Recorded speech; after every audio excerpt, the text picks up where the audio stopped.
What's up guys, it's Ross with Drop-In BMX and Skate Shop, and as you saw, I got a flat. Perfect time to do a how-to, and today I'm going to show you how to change your tube.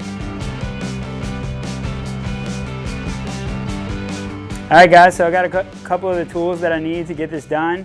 Depending on your back wheel and the type of back hub that you'll have, you may need a 17mm socket with an extension if you run pegs, or if you have the female axles like I do on this Profile Mini, it may be an 8mm Allen, but nonetheless you're going to have to take your wheel off to do this. So you get your wheel off first, and you're going to use your tire levers, a fresh tube, and we'll be basically ready to pump that tube up and get you rolling again.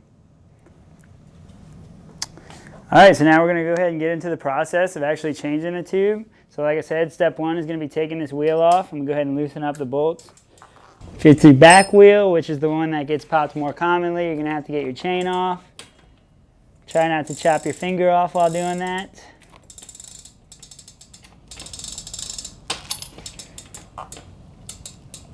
If you run chain tensioners, you may have to loosen them up to get enough slack in your chain to get it off of the sprocket and the driver. Mine were pretty tight, so I'm loosening those up. That'll allow me to push the wheel forward and get the chain off of the sprocket right now.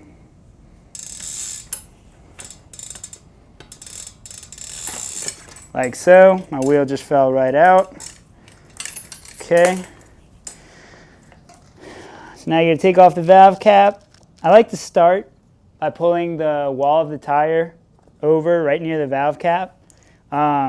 Sometimes you can get it going with your hands. Other times you may, depending on what tire you're running, you may need a tire lever to get that sidewall over the rim.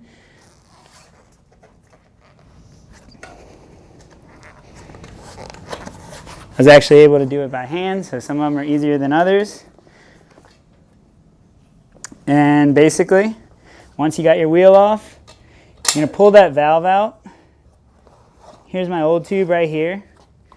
So I'm going to take this out, and one thing that's always a good idea to do is check your tube to see where it went wrong and how it went flat. Alright, so one thing that's important to figure out is how your tube went flat. If it has two slits in the tube like next to each other, then you know that's a pinch flat, and that could be caused by casing a jump or hitting a curb or not having enough PSI and just that rim just kind of puncturing it, causing the pinch flat. Right now I noticed my tube had one good sized hole in it, so it tells me that it was punctured by something. So I need to check my tire to see if I either rolled over something or if there's something on the inside of my rim that may need to be taken out, like a little pebble or something, because if not, your new tube's going to get flat right away as well. But here's what I'm talking about. So pretty good sized hole there, and that's no good. Even if I tried to pump that back up, that's not going to work. So I'm going to check inside my tire, make sure there's nothing in there before we go back with a fresh tube. Definitely the easiest way for this is to take your tire all the way off. You want to look in there, make sure there's nothing, you know, it could be something as little as a thorn or a rock or whatever, but right away I'm checking to make sure there's nothing left on the inside of my tire that's going to cause the next one to get flat. And I'm going to go ahead and grab a new tube, drop that next one in, and we'll get rolling. Alright, so I got my fresh tube here. Took the valve cap off. I'm going to put the valve stem in the rim, kind of wrap it around. It's always a good little tip to mention that you want to look at your tire and how it is in regards to your other tire before you put it back on the bike, because if one's backwards and you don't have the tread right, people might call you out. It might look kind of stupid. Put your tire on the right way the first time. It makes things much easier. So now that my rim's on the inside of the wall of the tire, I'm just tucking the tube in on all sides.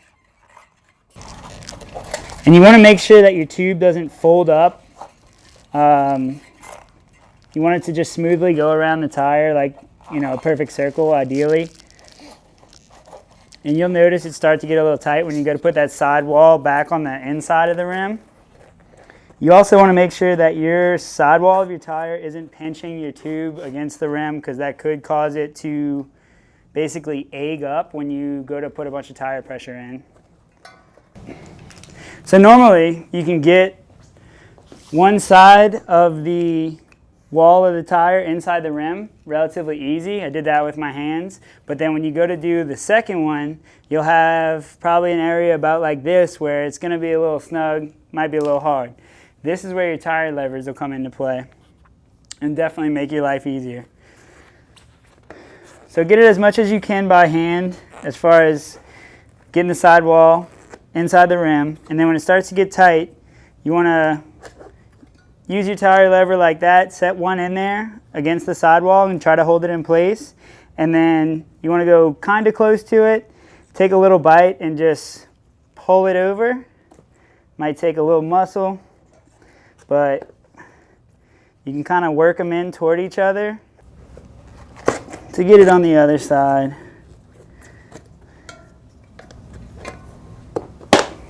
Boom. So now the tire's back on the inside of the rim. Our tube is in there. Kind of roll it out to make sure everything's smooth and the tube isn't twisted. And I'm riding brakeless, so I can go ahead and put all my air pressure back in it. If you are running brakes, you'll have to put it in flat and then set your wheel inside the brake pads before you inflate the tire again. So going back on, you want to make sure you put the chain on the driver first.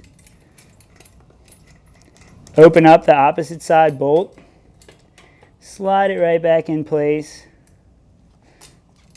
It's a good idea to put your chain on the sprocket so know that you have the spacing good, that you'll have good chain tension when you go back to riding. Again, I'm double checking the tread direction of my tire to make sure that it's facing forward and I didn't put my tire on backwards. And it's important that you have your wheel centered in the frame and also pull against it to get that good chain tension when you're putting your wheel back on. All right, so I have my wheel in position. Now I just got to pump it up and I'm pretty much good to ride. It's also important to keep in mind that different tires will have a different max PSI. I would say you always want to have above 40 PSI no matter what, just to protect your rim and not have your tire feel like completely soft, like a bread ball or a piece of Play-Doh. That's no good. And like I said, you will get more pinch flats. I like to typically have my tires at about 60 PSI, 65. That'll keep you rolling fast and still kind of allow for some give to give you some cushion. I know a lot of people like to ride 80, 90 PSI.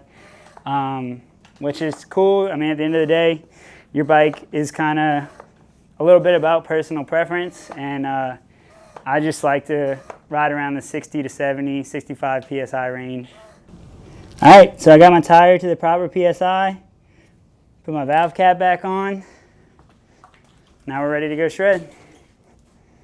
All right, guys, I know that for those of you who have been riding your whole lives and been in a BMX a while, that's like a super basic, easy video, but if you're just getting into it or you hadn't changed a tire on your own before, I hope you learned something today. We're going to do another video next Tuesday, so check back with the channel. Thanks for watching. Have a good one.